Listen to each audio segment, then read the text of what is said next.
Welcome back. Paula Ruelas is in the studio to bring us This Week in Sports.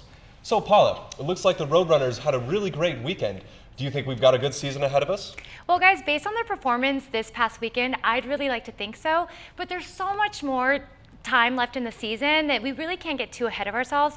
So why don't we check out how great they did this week? Great. It's time to hit the court as our 11th ranked volleyball team opened up their season this past weekend.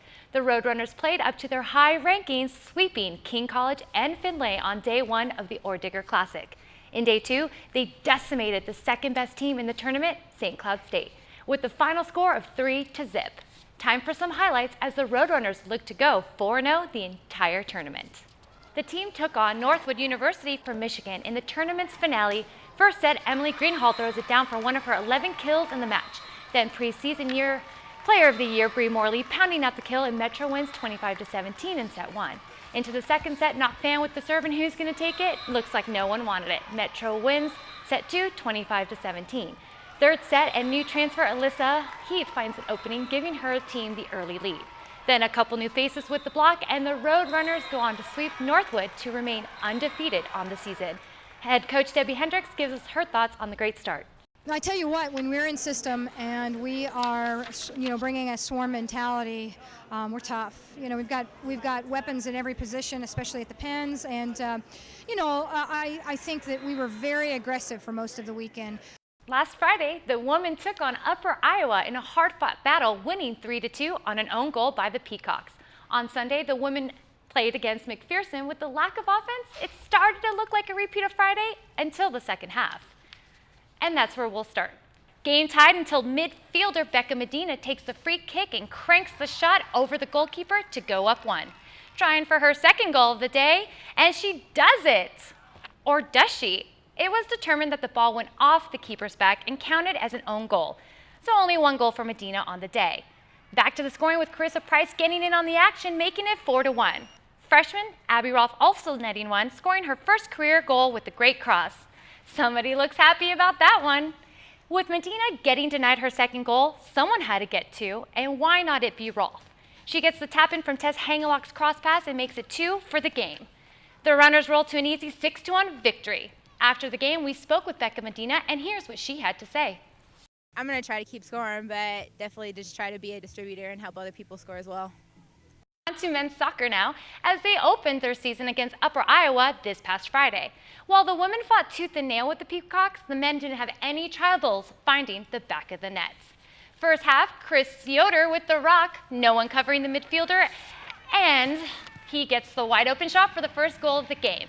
Great Metro passing by Ryan Warren finds Mendes, who goes top shelf for goal number 2. It was also Warren's second assist of the game, and the goals kept on coming. Still the first half, Scott Grody on the set piece and beats the keep for his first hat trick, and he would add 2 more for his first collegiate hat trick. And how about 1 more for good measure? TJ Tebow leaves the perfect pass for Scott Crawford, and he has no problem finishing for the sweet goal.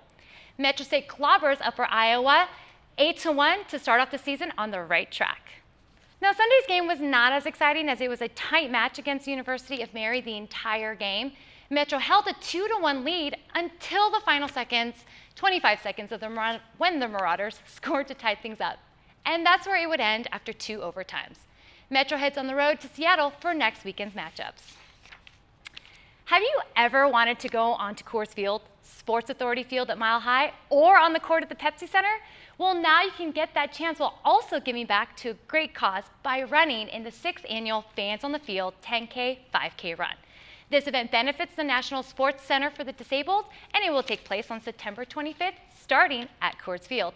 This event was sold out last year, so make sure to sign up soon, and you can do that at www.fansonthefield.com.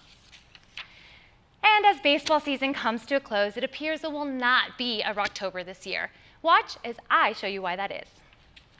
At the start of the 2011 Major League Baseball season, the Rockies were deemed the team to beat in the National League West.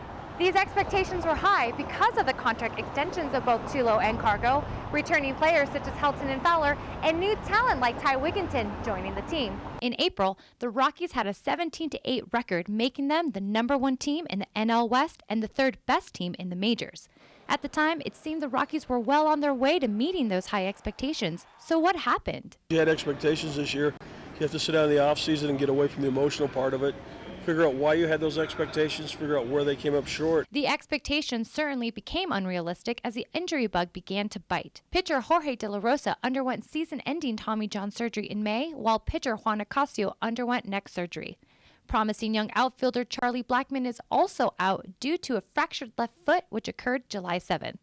So far, there have been a total of 29 injuries the Rockies had to bear, which would be crippling for any team. De La Rosa had the Tommy John surgery, so you lost your three main guys. So it's been a piecemeal thing from that point on.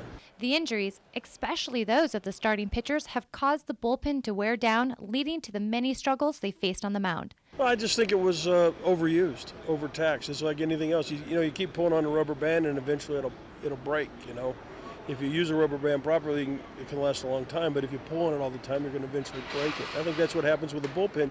The mediocre pitching performance has landed the Rockies as third worst in the NL with a 4.39 ERA. Despite putting up a lot of runs, they gave up just as many. Hopefully, the starting rotation can provide more relief next season. Ultimately, the poor ERA hindered the Rockies, and as the end of the regular season nears, their chances of making the playoffs is a feeble less than 1%, leaving their fans and Dinger disappointed. For Met Report Sports, I'm Paula Ruelas. Wow, it looks like the Rockies had a rough season, but at least some of the fans are still going to be able to have some fun at the ballpark.